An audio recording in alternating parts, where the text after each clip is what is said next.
Assalamu alaikum everyone. Welcome to another brand new video. It's my YouTube channel and your YouTube channel Qurratul Zia.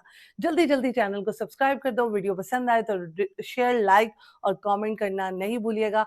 And thank you so much कि आपने मेरे 30K करवाए और 30K की वजह से अब मेरे अंदर और ज़्यादा जज्बा आ गया है, जुनून आ गया है कि मैं उन लोगों के लिए आवाज़ उठाऊँ जो कि गलत कर रहे हैं सोशल मीडिया पे या यूट्यूब पे। और साथ ही साथ हम व्लॉग भी बनाएँगे और आपको दिखाएँगे भी कि मेरी अपनी रूटीन लाइफ़ क्या है, लेकिन वो आहिस्ता-आहिस्ता।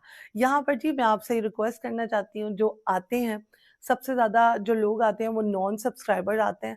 तो जितने भी लोग आते हैं ना, जल्दी-जल्दी कमेंट और कमेंट भी किया करो और बेल आइकन को प्रेस भी किया करो और सब्सक्राइब ज़रूर किया करो, क्योंकि आप सब्सक्राइब नहीं करते हो। अच्छा जी, यहाँ पर मैं आपको बता दूँ कि हमारा जो टॉपिक होता है ज़्यादातर रजब फैमिली के ऊपर होता है। जैसे खान फैमिली चुप कर गई, अब रजब का ये सीन है कि जो अवाम है, हमारी जो प्यारी अवाम है, क्यूट अवाम है, उनको जो है वो पागल बनाया जा रहा है। वो पागल क्यों बनाया जा रहा है, किस वजह से बनाया जा रहा है? सिर्फ़ अपनी जेब चमकाने की गर्ज से पागल बनाया जा रहा है। अब मैं जो हूँ, मैंने आपको पहले भी कहा था कि रजब की माँ, ग़ज़ल वग़ैरह सारे ड्रामेबाज़ी कर रहे हैं और आपने मेरी बात नहीं मानी थी। फिर कल के व्लॉग में आपने बहुत ज़्यादा मुझे एप्रिशिएट किया, क्योंकि कल का जो व्लॉग था, वो आप पहले रजब का व्लॉग, मेरा व्लॉग देखा, फिर रजब का व्लॉग देख कर आए और फिर आके आपने मुझे एप्रिशिएट किया कि हाँ, भई आप तो ठीक कह रही थी। माँ-जी जो हैं, वो वाक़ई में उन्होंने नाम भी नहीं लिया ईमान का और वो कह रही हैं मैं अपनी बेटी से मिल आई, ठंड पै गई। पहले माँ-जी, अब मैं आपको स्क्रिप्ट पूरी बताती हूँ। पहले माँ-जी को ग़ज़ल ने माँ-जी को और अब्बा जी को उनके घर से बाहर निकाला कि हम आपको जो है कैमरे के अंदर से देखेंगे, उसके बाद आप घर के अंदर आएँगे और आपने आके यही डायलॉग बोलना है कि हाँ, भई मैं अपनी बेटी से मिल आई, मेरी सारी टेंशन ख़त्म हो गई, ये हो गया, वो हो गया। ना बेटी का नाम लिया, ना जो है बेटी के बारे में बताया और माँ जी वैसे ही गंदे कपड़े पहनकर बेटी से मिलने चली गई। इंज किते होंदा है? इंज किते होंदा है? एड्डे गंदे कपड़े पहन के वो वहाँ पर चली गई ईमान के घर। तो ये सारा झूठ फ़रेब था। आप तमाम लोगों को धोखा देने के लिए था, जितनी भी रजब फैमिली है उन सबको धोखा देने के लिए था, क्योंकि आजकल जो व्लॉग हैं रजब के इतने नहीं देखे जा रहे हैं और जो फॉरवर्ड करके देखे जा रहे हैं। ये सर्चिंग पे पता लग जाता है कि कितनी रेटिंग डाउन हुई है और कितनी नहीं। और मैं आपको यहाँ पर दिखा भी दूँगी कि रजब की इस दफ़ा रेटिंग बहुत डाउन हुई है और सब्सक्राइबर जो हैं वो बहुत कम भी हुए हैं, ठीक है? और यहाँ पर सिर्फ़ और सिर्फ़ अब जितने भी लोग हैं वो कमेंट सेक्शन के थ्रू पूछ रहे हैं कि ईमान कहाँ है? ईमान के बारे में हमें बताएँ, क्योंकि रजब की जब से शादी हुई है लोग जो है ईमान को और रजब को साथ देखना चाहते हैं। लेकिन इत्थे कट्टे ते कट्टा खुली जा रहे हैं। एक तो रजब इतने ज़्यादा केसेस में फँसा हुआ, फिर वो बाहर चला गया, फिर अंदर आया, फिर जो है अब फ़ातिमा खान का केस आ गया, फिर ज़ारा मलिक का केस आ गया। लोग जो हैं इन तमाम चीज़ों के बारे में क्लियर पूछना चाहते हैं कि ये क्या माजरा है भई?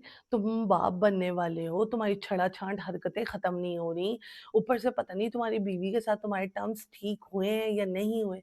एक और बात आप सुन लें कि बीवी के साथ टर्म्स बिल्कुल ठीक नहीं हुए।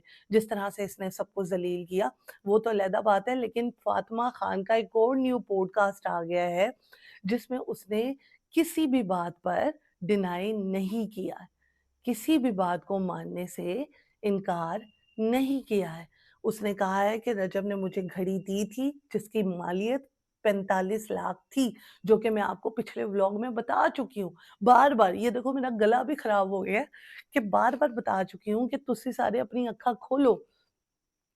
दिमाग के पर्दे उठाओ कि भई आपका जो प्यारा रजब है, आपका जो दुलारा रजब है, वो कितना बड़ा जो है वो ड्रामेबाज़ है और वो खाली ड्रामेबाज़ नहीं है, उसकी पूरी फैमिली ड्रामेबाज़ है। तो इस पूरी फैमिली जो ड्रामेबाज़ फैमिली है, उसके अंदर ईमान कैसे रहेगी, ये ज़रा सोचो। हर चीज़ पैसा तो नहीं होती, सुकून भी किसी चिड़िया का नाम होता है। तो सुकून जो है अगर आपको उस घर में नहीं मिल रहा और हर जगह झूठ-फ़रेब, बकवास, ये वो अगर हो रहा है, तो फिर कौन ज़िम्मेदार है? क्या है? लेकिन अब यहाँ पर ईमान बहुत बुरे तरीके से फँस गई है। ठीक है जी, बच्चा ना होता तो चलो ठीक था, कोई मैटर नहीं है, वहाँ पे बैठी रहती। जो भी था, लेकिन अब बच्चा होने वाला है, अब पता नहीं क्या फैसला होगा क्या नहीं होगा। लेकिन यहाँ पर मुझे जो पता लगा है कि जो ईमान है वो अब अपनी शर्तें मनवाएगी। शर्तें यही होंगी कि कोई मेरे मामलात में ना बोले, मुझे इज्जत दी जाए, और अपने जो दोस्ताना है, जो दोस्ताना तुम करते जाते हो अपने दोस्तों के साथ, वो तमाम चीज़ें ख़त्म करो, लड़कियों के साथ ताल्लुकात ख़त्म करो। फ़ैन होते हैं, ज़रूर होते हैं, हमारे बहुत सारे सेलिब्रिटीज़ हैं, लड़के हैं, लड़कियां हैं, उनके भी फैंस हैं, लेकिन इतना क्लोज हो के हर एक के साथ, एक बंदी के साथ स्कैंडल नहीं है, 3-4 लोगों के साथ स्कैंडल है। तो क्यों है भई? तुम सेलिब्रिटी हो, अपने घर में अपनी बीवी के खावंद भी हो, ठीक है? तो यहाँ पर जी मैं आपको बताना चाहूँगी कि जो फातिमा खान है, उसको चिढ़ मच गई है, क्योंकि रजब ने उसके साथ बहुत बदतमीज़ी की। लास्ट जो पॉडकास्ट उसका हुआ, अब दोबारा एक पॉडकास्ट आया है जो कि उसने रजब के खिलाफ किया है। खिलाफ यही किया है कि उसने कहा है कि मुझे पसंद था, लेकिन वही कहते हैं ना, माँ कहती है कि 36 आई 36 गई, लेकिन जो होगी वो मेरी पसंद की होगी। तो ये वो वाला हिसाब है कि माँ ने अपनी पसंद की लड़की से रजब की शादी की, लेकिन रजब की करतूतें जो हैं वो शादी करने वाली नहीं थी। अब हू नोज़ कि क्या होगा क्या नहीं होगा। रजब के फैंस को ईमान का और रजब की पैचअप का बहुत ज़्यादा इंतज़ार है।